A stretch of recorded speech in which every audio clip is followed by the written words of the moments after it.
Hello guys, तो आज आपका स्वागत है एनजे एक्सप्लेन की नई वीडियो पर, जो कि होने वाली है वेडनेसडे एडम सीरीज़ के एपिसोड नंबर 1 पर। तो चलिए गाइस, तो शुरू करते हैं। तो गाइस, हमारी स्टोरी शुरू होती है नैन्सी रेगन हाई स्कूल से, जहां एक वेडनेसडे नाम की लड़की पढ़ती है जो बिल्कुल इमोशनलेस है। उसको दोस्त बनाना बिल्कुल पसंद नहीं है और वो बिल्कुल शांत रहना पसंद करती है।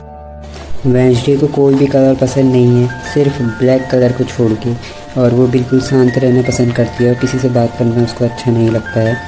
तो इस स्टोरी में हमें दिखाते हैं कुछ लड़के वेडनेसडे के भाई को लॉकर के अंदर बंद कर देते हैं। फिर वेडनेसडे अपने भाई से पूछती है, ये तुम्हारे साथ किसने किया? तो इस चीज़ पे उसका भाई रोने लग जाता है। तो बोलते हैं, बच्चों की तरह मत रहो। जैसे ही वेडनेसडे अपने भाई को छुड़ाती है तो उसी वक्त उसको दिव्य दृष्टियाँ दिखती है और वो उन बच्चों को देख लेती है जिन्होंने इसके भाई को परेशान किया था, और वो अपने भाई को दिव्य दृष्टियों के बारे में नहीं बताती है। फिर वेडनेसडे अपने भाई को परेशान करने वाले बच्चों से बदला लेने के लिए उनके पास जाती है। फिर अगले सीन में हमको दिखाते हैं कि जिन बच्चों ने वेडनेसडे के भाई को परेशान किया था वो स्विमिंग पूल में गेम खेल रहे थे। तो इसी वक्त वेडनेसडे वहाँ पहुँच जाती है। फिर वेडनेसडे उन लड़कों से कहती है कि मेरे भाई को मेरे अलावा कोई और परेशान नहीं कर सकता, और उसी वक्त वो पैकेट से पिराना छोड़कर उन सारे लड़कों के ऊपर पिराना छोड़ देती है। सारी की सारी पिराना स्विमिंग पूल में आ जाती है, जिससे सारे के सारे लड़के स्विमिंग पूल से भाग जाते हैं, लेकिन एक लड़का बच जाता है जिसको पिराना बुरी तरह जख्मी कर देती है। फिर अगले सीन में हमको दिखाते हैं कि वेडनेसडे की इस हरकत की वजह से उसको स्कूल से निकाल दिया जाता है, जिसके वजह से उसके परिवार वाले उसको दूसरी एकेडमी में भर्ती कराते हैं। वेडनेसडे के माँ बाप फैसला करते हैं कि वो उसका दाखिला नेवरमोर एकेडमी में कराएंगे, जहाँ उसके माँ बाप भी पहले पढ़ चुके हैं, जहाँ की बहुत सारे आउटकास्ट बच्चे पढ़ते हैं। आउटकास्ट वो बच्चे होते हैं जो अलग तरीके की शक्तियाँ लेके पैदा हुए हैं, तो उनके लिए नेवरमोर नाम की एकेडमी बनाई गई है। फिर हमको दिखाते हैं एक आदमी जंगल में हाइकिंग के लिए निकलता है। तो उसी वक्त जैसे ही वो आदमी जंगल में हाइकिंग कर रहा था तो उसी वक्त उसको कुछ आवाज़ें आती है और अचानक से एक जानवर उस पर अटैक करके उसे मार देते। जैसे ही वेडनेसडे नेवरमोर एकेडमी पहुंचती है तो उसको प्रिंसिपल वीन्स के ऑफिस में ले जाया जाता है, जो कि नेवरमोर एकेडमी की प्रिंसिपल रह चुकी है और उसकी माँ की दोस्त भी रह चुकी है। तो इस चीज़ पे वो उसके माँ बाप प्रिंसिपल वीन से कहते हैं कि वो वेडनेसडे का दाखिला नेवरमोर एकेडमी में कराना। वेडनेसडे को उसका रूम और उसकी रूम पार्टनर ईनेट सिंक्लेयर से मिलाती है, जो कि एक वेयरवुल्फ है। फिर हमें दिखाया जाता है जो ईनेट सिंक्लेयर है वो वेडनेसडे को पूरा एकेडमी घुमाती है, और फिर वेडनेसडे देखती है उसकी माँ की फ़ोटो वहाँ होती है, जो कि खुद एक कैप्टन रह चुकी है। फिर ईनेट वेडनेसडे को अलग अलग आउटकास्ट से मिलाती है, जिनमें से कुछ तो 10 साल से ज़्यादा से यहाँ नेवरमोर एकेडमी में रह रहे। फिर ईनेट वेडनेसडे को दूसरे आउटकास्ट जो कि वेयरवुल्फ है, जिनमें से एक ईनेट भी है, मिलाती है और उसे बताती है कि वह अभी पूरी तरह वो बताती है कि वो जल्द ही वेयरवुल्फ बन जाएगी। फिर ईनेट वेडनेसडे को प्रियंका बाकले, जो कि नेवरमोर की इकलौती हस्ती है, उससे मिलवाता है। प्रियंका बाकले ज़ेवियर थॉक, जो कि एक आर्टिस्ट है जो अपनी पेंटिंग्स को रियल बना सकता है, उसको 1 महीने से डेट कर दी थी और अब उनका ब्रेकअप हो चुका है। ईनेट वेडनेसडे से बोलती है तुम्हें सोशल मीडिया में आ जाना चाहिए, जिस चीज़ पर वेडनेसडे बोलती है सोशल मीडिया एक लाइलाज बीमारी है। फिर वेडनेसडे के माँ बाप नेवरमोर से जाने लगते हैं। तो उस वक्त वेडनेसडे बाहर आके, क्योंकि वेडनेसडे को कोई कलर पसंद नहीं था, इसलिए उसकी ड्रेस का कलर केवल ब्लैक बनाया जाता है, जिस चीज़ से उसके माँ बाप बहुत खुश होते हैं, और वो इस चीज़ से भी खुश होते हैं कि वेडनेसडे का आखिरकार दाखिला नेवरमोर में हो ही चुका है, और उसके बाद वो जाने लगते हैं। फिर वेडनेसडे की माँ उसे जाते वक्त एक लॉकेट गिफ्ट करती है। फिर वेडनेसडे के पिता वेडनेसडे के पीछे एक जिंदा हाथ जिसका नाम हैंड है उसको जासूसी के लिए लगा देते हैं, ताकि वेडनेसडे नेवरमोर से भाग ना सके। फिर अगले सीन में हमको दिखाया जाता है जो लड़का हाइकिंग के लिए आया था उसके मर्डर के लिए पुलिस इन्वेस्टिगेशन कर रही थी और वो पता लगा रही थी कि इसका मर्डर किसने किया है। फिर रात को वेडनेसडे अपना कमरा ईनेट के साथ बांट देती है और आधा हिस्सा अपनी तरफ कर लेती है और आधा हिस्सा ईनेट को दे देती है। फिर वेडनेसडे से मिलने मिस थॉर्निल आती है, जो कि इनकी वार्डन है। फिर मिस थॉर्निल वेडनेसडे को एक काला रंग का फूल गिफ्ट करती है, क्योंकि वेडनेसडे को कोई भी कलर पसंद नहीं था ब्लैक के अलावा, तो इसलिए वो उसे ब्लैक कलर का फूल गिफ्ट करती है, जो कि वेडनेसडे को बहुत ही अच्छा लगता है।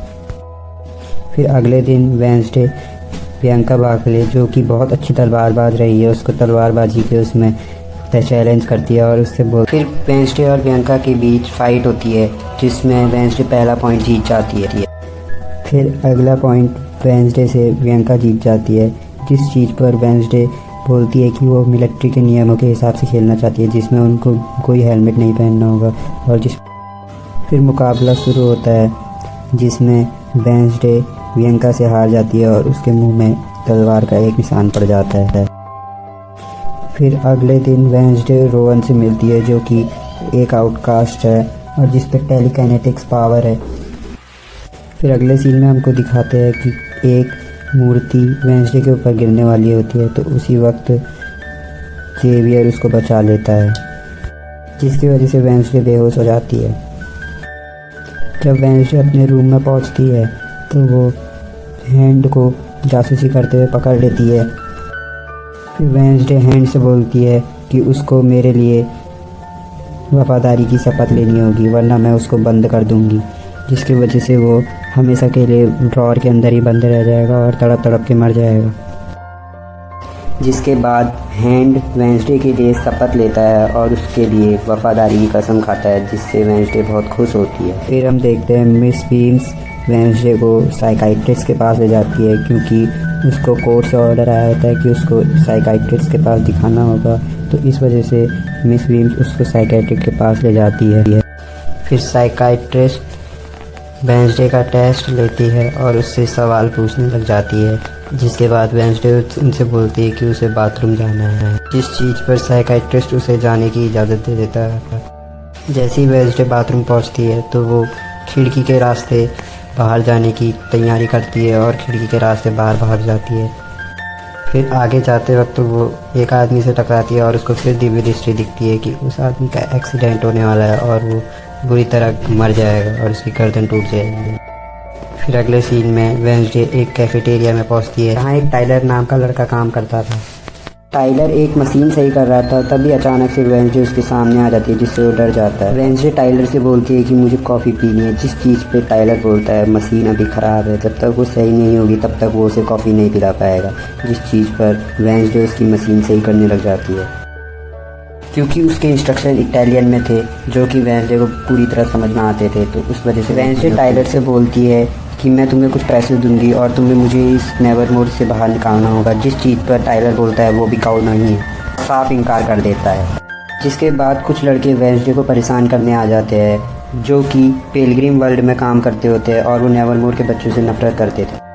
फिर वेंसडे उनको मार के बुरी तरह मजा चखाती है और उनको हरा देती है, जिसके वजह से वो बहुत बुरी तरह जख्मी हो जाता है। जिसके बाद कैफेटेरिया में शेरिफ, जो कि टाइलर के पिता है, वो उन लड़कों को देखते हैं और पूछते हैं कि इनको किसने मारा, जिस चीज़ पे टाइलर बोलता है इनको वेंसडे ने मारा। शेरिफ इस चीज़ से बहुत हैरान हो जाता है। उसके बाद मिस वीम्स वहाँ आ जाती है और वेंसडे को अपने साथ ले जाती है। फिर नेवरमोर जाते वक्त वेंसडे देखती है कि जिस आदमी की उसने दिव्य दृष्टि में मौत देखी थी, उसका रियल में एक्सीडेंट हो चुका है और उसकी गर्दन टूट के ही मौत हुई है। फिर रोवन नेवरमोर की लाइब्रेरी में चुपके से घुस के उसकी एक किताब से एक पन्ना फाड़ लेता है और उसे वहाँ से ले जा लेता है। फिर रात को टाइलर के कमरे में हैंड, जिसको वेंसडे ने भेजा होता है, वो टाइलर के पास आता है, जिसको देखकर टाइलर बुरी तरह डर जाता है। उसके बाद हैंड उसे मैसेज भेजता है जो उसे वेंसडे ने भेजा था। जिसके बाद वेंसडे टाइलर को फेस्टिवल में भागने का प्लान बताती है, जिसको मिस वीम्स पूरा नहीं होने देती है और वो वेंसडे पे पूरी नज़र। तभी वेंसडे मिस वीम्स को चकमा देके फेस्टिवल से बाहर जाने की तैयारी करती है, लेकिन तभी अचानक से वो 3 लड़के उसके पीछे आ जाते हैं और वेंसडे को मारने के लिए आते हैं, जिस चीज़ की वजह से टाइलर उसे भीड़ में ले जाता है ताकि वो लड़के उनको पकड़ ना पाए। उसके बाद अचानक से वेंसडे रोवन से टकराती है और उसको दिव्य दृष्टियाँ दिखती है कि रोवन का कोई जंगल में बुरी तरह हत्या कर देगा, जिस चीज़ से वेंसडे डर जाती है और वो रोवन के पीछे भागने लगती है। जैसे ही वेंसडे रोवन को बताती है कि उसको कोई मारने वाला है, उसी वक्त रोवन वेंसडे को अपनी टेलीकाइनेटिक्स पावर से मारने वाला होता है और उसे बताता है कि वेंसडे ही वो लड़की है जो नेवरमोर एकेडमी को तबाह कर देगी। तभी रोवन वेंसडे को अपनी टायरीकाइनेटिक पावर से मारने वाला होता है। तभी एक जानवर रोवन पे अटैक करके उसको बुरी तरह मार देता है, जिसके वजह से वेंसडे बच जाती है। इसके बाद वेंसडे रोवन की लाश से वो तस्वीर उठाती है और वो तस्वीर में देखती है कि वेंसडे ही वो लड़की है जो कि नेवरमोर को तबाह करेगी, जिस चीज़ से वेंसडे बहुत डर जाती है। तो यहीं पे हमारा ये एपिसोड यहीं पे समाप्त होता है। तो अगले एपिसोड के लिए हमारे चैनल एनजे एक्सप्लेन को सब्सक्राइब कीजिए और हमारे पेज को फॉलो कीजिए। तो आगे चलते आपको इस बहुत सारी वीडियोस मिलते जाएंगी। Thank you so much for watching. Bye.